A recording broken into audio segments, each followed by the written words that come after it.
semuanya, perkenalkan nama saya Anissa Dewi dengan NIM 220300116, kelas A1 Penmas 2022, Program Studi Pendidikan Masyarakat. Kali ini saya akan mempresentasikan tugas akhir ujian semester mata kuliah Kewirausahaan Masyarakat untuk usaha yang diusulnya yaitu Jus Smoothies. Nah, selanjutnya adalah latar belakang mengapa saya mengambil usaha Jus Smoothies. Untuk latar belakang sendiri, seiring dengan meningkatnya kesadaran masyarakat akan pentingnya gaya hidup sehat, permintaan terhadap makanan dan minuman yang bergizi dan alami juga semakin tinggi. Jus smoothies yang terbuat dari buah-buahan, sayur-sayuran, dan bahan-bahan alami lainnya menjadi salah satu pilihan yang populer karena dianggap sebagai minuman yang sehat, menyegarkan, dan mudah dikonsumsi. Selain itu, usaha ini dapat dimulai dengan modal yang relatif kecil dan mudah dijalankan dengan peralatan dasar, menjadikan pilihan yang menarik bagi para calon usaha. Nah, khususnya mahasiswa yang ingin memiliki usaha. Selanjutnya ada tujuan. Nah, tujuan sendiri yang pertama adalah membuka peluang bisnis yang fleksibel, yang kedua memenuhi kebutuhan pasar, yang ketiga menghasilkan keuntungan yang berkelanjutan, dan yang keempat memanfaatkan tren kesehatan yang semakin berkembang. Untuk tujuan sendiri dalam pendidikan masyarakat yaitu dapat memperdayakan masyarakat sekitar atau masyarakat lokal, terutama pada anak muda. Selanjutnya ada konsep usaha dari Jus Smoothies. Konsep usahanya yaitu menyediakan minuman sehat, segar, dan bergizi yang terbuat dari bahan-bahan alami seperti buah-buahan, sayuran, dan bahan tambahan alami lainnya.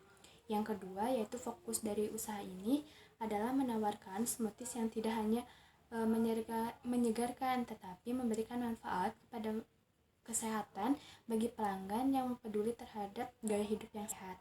Yang ketiga, konsep ini juga akan memprioritaskan kualitas bahan baku dengan menggunakan buah-buahan yang segar, sayuran organik, dan bahan superfood. Demikian konsep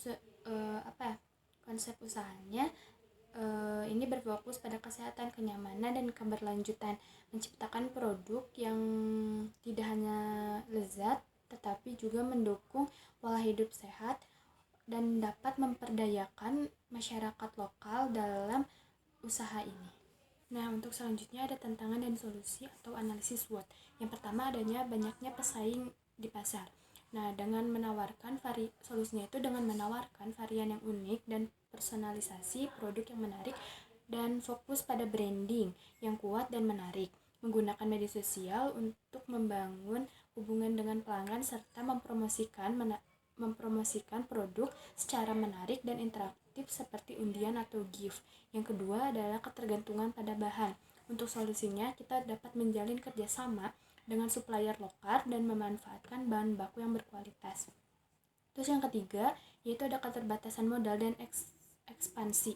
Nah, untuk solusinya yaitu memulai usaha dengan modal kecil dan berfokus pada satu lokasi terlebih dahulu, kemudian mencari investor atau menggunakan keuntungan yang diperoleh untuk reinvestasi dalam pengembangan usahanya. Untuk memulai usaha, kita juga dapat merancang keuangan. Nah, untuk gambaran keuangannya dari yang saya buat yaitu ada pendapatan dan estimasi pengeluaran.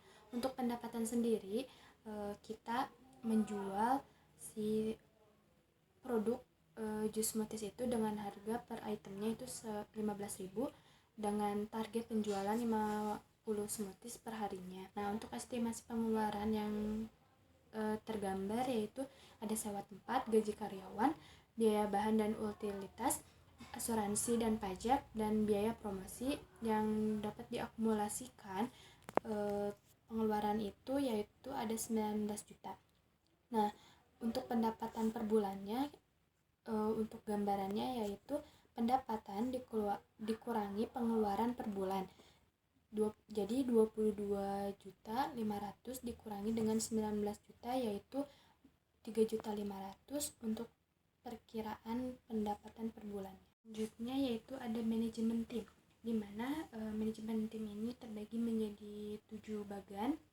7 bagian yang pertama itu ada pemilik atau CEO, yang keduanya ada operasional, ketiga ada keuangan, yang keempatnya ada sumber daya manusianya, yang kelima itu ada pemasaran, dan yang keenam produksi, dan yang ketujuhnya ada penjualan. di sini tuh memiliki tanggung jawabnya masing-masing dalam usaha ini.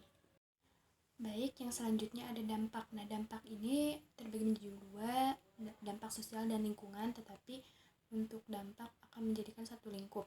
Nah, yang pertama menciptakan lapangan pekerjaan, yang kedua memperdayakan masyarakat lokal, yang ketiga meningkatkan akses pada masyarakat terhadap gaya hidup sehat, yang keempat penggunaan bahan baku lokal untuk memperdayakan petani dan produsen bahan baku lokal, yang kelimanya dapat mengurangi jejak karbonnya dengan memilih bahan baku yang ditanam secara lokal dan organik.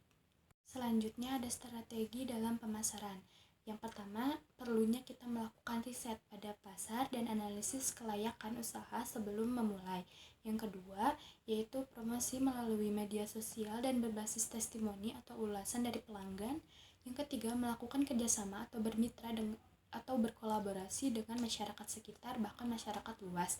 Yang keempat, penggunaan fitur lokasi pada media sosial seperti Google Maps. Yang kelima, menyediakan menu yang variatif dan musiman. Yang keenam, bekerja sama dengan masyarakat sekitar dalam mempromosikan produk tersebut. Baik, untuk selanjutnya yaitu ada kesimpulan, di mana kesimpulan ini tuh gimana sih usaha jus smoothies ini tuh menjadikan peluang bisnis yang menjanjikan dengan modal kecil namun memberikan keuntungan yang cukup besar. Seiring dengan berjalannya tren gaya hidup sehat, produk ini tuh sangat diminati dari berbagai kalangan. Usaha ini sangat fleksibel, mudah disesuaikan dengan selera pelanggan, dan mudah dimulai dalam skala yang kecil. Dengan pemasaran yang efektif dan inovatif dari produk ini juga dapat memiliki peluang usaha yang dapat dikembangkan, memberikan keuntungan yang berkelanjutan dan berkontribusi pada perekonomian lokal atau perekonomian dari masyarakat tersebut. Selanjutnya itu, kenapa sih jus smoothies ini tuh dapat dijadikan bahan pemberdayaan masyarakat? Karena menciptakan lapangan pekerjaan untuk masyarakat sekitar, meningkatkan keterampilan dari masyarakat, terus dapat mendukung perekonomian masyarakat tersebut. Dengan melibatkan masyarakat dalam produksi, distribusi, dan pemanfaatan bahan baku lokal, usaha ini tidak hanya menawarkan produk sehat, tetapi juga menawarkan pemberdayaan pada komunitas maupun masyarakat sekitar melalui pelatihan dan kesempatan kerja. Usaha ini dapat berkontribusi pada kesejahteraan masyarakat serta berkelanjutan ekonomi dalam jangka yang panjang. Mungkin cukup sekian yang dapat saya sampaikan. Mohon maaf bila ada kesalahan. Wassalamualaikum warahmatullahi wabarakatuh.